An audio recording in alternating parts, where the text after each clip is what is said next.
Hi, this is the Philosophical Angle, and I'm your host, Chris Angle. I'm the author of 4 books on philosophy, one of which is the Philosophical Equations of Economics. And these books are available free for viewing at thephilosophicalAngle.com. And if you'd like to contact us to make comments about the program, give us a shout at contact@thephilosophicalAngle.com. Along with me is my colleague and co-host, Rick Samuelson. Rick graduated from Yale and has a couple of MBAs from Wharton and Tufts, and Rick is an independent venture capitalist. Good to see you, Rick. Thank you. The purpose of the Philosophical Angle program is to examine the nature of concepts being used in current media. And this week we're going to discuss the totalitarian political proclivities of governments, and particularly now with the coronavirus, there's definitely some totalitarian actions going on here. And an interesting segment on the Fox News program the other night on the Tucker Carlson show, it was aired last week, I think, about America being taken over by totalitarianism as a result of the coronavirus spreading throughout the U.S. Tucker Carlson, through his various guests, pointed out that the American governors of the various states have arrogated totalitarian rights to make the people of their states subservient to the directives of the governor's office of the various states. And let's take a look at a partial recording of one of his segments that discusses this. Only they'd gotten an earlier start. Kind of a shame they didn't. Your jaw dropped watching it. But here's the striking thing. Nobody seemed to notice that he said it. Walker didn't find himself on the front page of the New York Times the next morning. No one in American business denounced him. He went home to bed, and that was it. Totalitarianism does not shock us anymore. Maybe that's because all of a sudden, it's all around us. You may have seen this tape already. If not, you've likely seen many more like it in the past few weeks. 2 armed officers arrive at a family's home in Wisconsin. Someone has reported the mother to police for arranging a play date for her daughter. That's now a crime. Here's what happened next. Are you aware that we're in a stay-at-home order right now? Yeah, obviously. By the government? Yes, I am aware. Okay, you're aware of that? I am aware. I don't need to explain that to you? Why are you here? Because your daughter is going to play at other people's home and you're allowing it to happen. Stop having your kid go by other people's home. Are we done here? No, we're not. Okay. Your middle initial and your last name. I'm not giving it to you. I haven't done anything wrong. Okay. Perfect. We got it. Yes. Okay. And that'll be documented too, that you're uncooperative. You were uncooperative. That will be documented. Notice the tone they strike with this mother. They are standing on her property, uninvited, hectoring her about the so-called crime of allowing her daughter to play outside the house. They're not apologizing for this. They're not embarrassed to be carrying out an order that has no basis in science. They are utterly self-confident. They treat her with pure contempt like a peasant. And later, the Calumet County Sheriff's Department posted an account of what happened on their Facebook page. In it, they refer to that mother's mobile home 6 times. Just, she lives in a mobile home. Oh, just a prole, just a peasant. Shut up and obey. Who cares what she thinks? They believe they have the right to do that. The question is, where exactly do they get that right? That's a good question. It's a question that we are strongly discouraged from asking. The short answer is governors told them they could. Never in American history have politicians been more powerful than they are now. Effectively, they are gods. In the state of Maine, for example, Governor Janet Mills now has the power to suspend any law she doesn't like. She can seize any state resource she feels like seizing. She can force any citizen or all citizens from their home. She can do all of this for as long as she wants, as long as she believes Maine is in a state of emergency. In fact, there's virtually nothing that Janet Mills can't now do. Many governors now have these powers. J.B. Pritzker is the governor of Illinois. On Monday, Pritzker did his best to explain why his... Well, my reaction is to concur with Tucker. Nowhere in the Constitution does it say that the states or the federal government has a right to take the country, albeit on an emergency basis, into the state's totalitarian behavior, such as we just, as Tucker now described. So the question is, in the face of an emergency, and it's debatable whether the coronavirus presents an emergency, does the government and the various states have the right to accrue to themselves the powers to control the citizenry? Close businesses, close parks, self-quarantine, and basically make people inactive, or to make them do anything that the governor's office deems they should do. Basically, the state governors are arrogating all rights of the citizenry using the excuse of the coronavirus to do so. So actually, to really go forth further in this discussion, let's ask ourselves, what is a right? And all rights exist within contracts, and there are, and in any contract or any agreement, there is a right and an obligation for each party. And there is a right to receive something, and there is an obligation to give something for all parties involved. A contract has a participant and multiple participants. So for any participant, there is an obligation to give something and a right to receive something. So for example, if you're in a store and you go out to the cash register, your obligation is to give the price of the object that you want to buy. You have to give that to the cashier, and it is your right to receive that object. And across from you, the other participant is the cashier, and their obligation is to give you the object, and their right is to receive your money. So my opinion is that these governors don't have such a right, which is to say that they take all the rights from the denizens of their state and become akin to fascist dictators, obliterating the contract between the state and the state's citizenry, making it an immoral action. I do not believe that these governors should be able to do so, because the agreement called for in not only the U.S. constitutions, but the state constitutions do not permit it. Although I don't know if that's of any consequence, because presidents previously have usurped the rights of the people before and become essentially dictators, even here in the U.S. to some extent. Not a full dictator, but well on their way. There are a couple cases in history.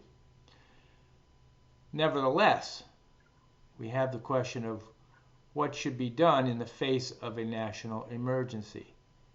Can an emergency give a government the right to create war against another country, such as a war against a virus, a war against a type of pandemic, or whatever the emergency is?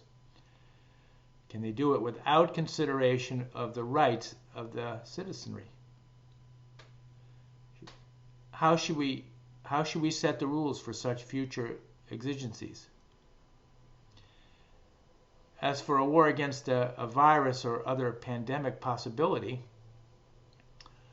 the role of the government should be that of a disseminator of information and advice. Let the citizenry operate as it will under the advice of the information given to them by other citizens and by the government.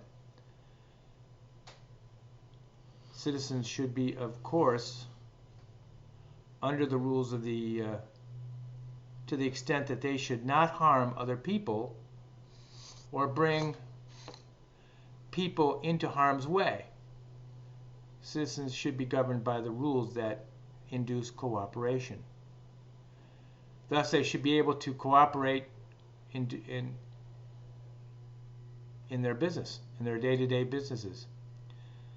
The clientele under advice may not want to, under the advice from the government, may or may not want to enter their store or their business, and they may not want to create a transaction because they might decide that it jeopardizes their health. But it's the freedom to be able to make that decision that is important and is guarded within the U.S. Constitution and the various states' constitutions. Even in the case of war with another country, soldiers should be invited and never conscripted. The government can induce and give incentive for others to join, such as patriotism, monetary incentives, or whatever the incentive they want to proffer. But and this is fine because it remains inside the bounds of cooperation.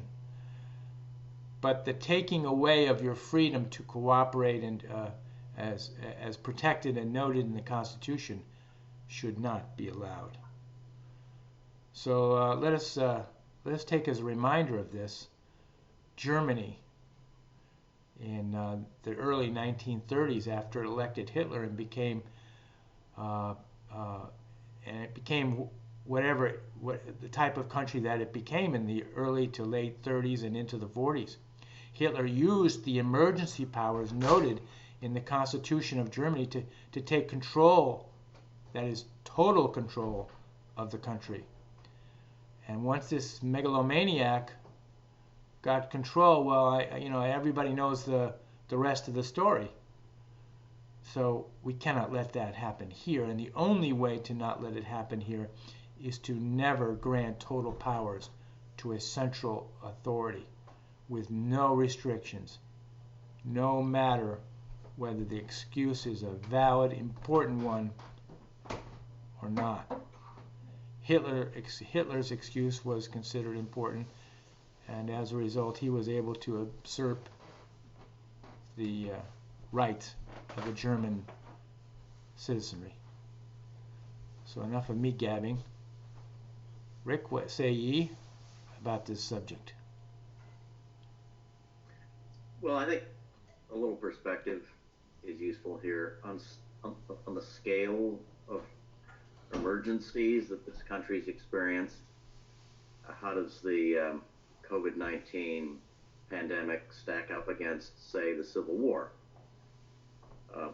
Obviously, it's mild in comparison, measured on the degree of destruction, certainly in the South especially, the number of lives lost as a percentage of the population, the extreme measures that needed to be taken. Lincoln, after all, suspended habeas corpus and took on a number of dictatorial powers at the time, invaded another portion of his own country. I think that was the defining moment for Robert E. Lee, and that's why he joined the South, the Confederacy. Measured against that, the current pandemic, whether you're talking about the number of lives lost, which really is concentrated in nursing homes, right, with older people, that's where the epicenter of this crisis is. And by all means, that group of persons needs to be protected. But then they are easily protected because they're in nursing homes. It's very easy to close off access from potential agents of infection in a nursing home. My mother-in-law's in a nursing home, and she's absolutely cut off from us in terms of any personal contact, but we can quite happily call her on a Zoom call. And that's the way it has to be for the time being. As for the other elements of society, it's pretty clear that unless the economy is restarted um, the damage, both in terms of health and wealth, the ability to support the economy we have, education, the damage, the collective damage that's going to occur if we don't reopen the economy is going to be enormous on a scale we haven't seen since the Great Depression. So this is a balancing act. We had an incident in my town here in Gig Harbor the other day that really smacks of the kind of brown shirt activity that went on in pre-World War II Germany, where Republicans mainly were collecting signatures to overturn sex education law, notorious sex education law that's been signed into law by the governor recently, at a church. And the local mayor, sent the police to arrest them. This is extraordinary. So it points to political opportunism that thrives in an environment where, frankly, local politicians, more particularly governors, but also other local politicians who are drunk on power, frankly, exploit the quote-unquote emergency in order to achieve political or personal gain.